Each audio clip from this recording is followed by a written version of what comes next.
అండి, అందరికీ నమస్తే. ఈరోజు క్యాబేజీ పకోడీ తయారు చేసుకుందాం. దానికోసం సన్నగా కట్ చేసుకున్న క్యాబేజీ, ఉల్లిపాయలు సన్నగా కట్ చేసుకుంది, కొత్తిమీర, కరివేపాకు, పచ్చిమిర్చి, అలాగే కొంచెం పసుపు, రుచికి సరిపడినంత ఉప్పు, కారం మనం చూసుకొని వేసుకోవాలి. పచ్చిమిర్చి కారం వేసాము కనుక చూసుకొని మన కారాన్ని సరిపడా వేసుకోవాలి. ధనియాలు, జీలకర్ర పౌడరు, గరం మసాలా, 1 కప్పు శనగపిండి, అరకప్పు రైస్ ఫ్లోర్ వేసి పిండిని ఈ విధంగా గట్టిగా ముందు కలుపుకోవాలి.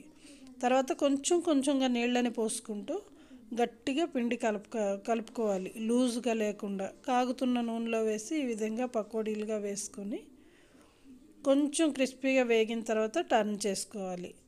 లేకపోతే గరిటె వేసేటప్పుడు చిదిగిపోతుంది, ముక్కలుగా అయిపోతాయి.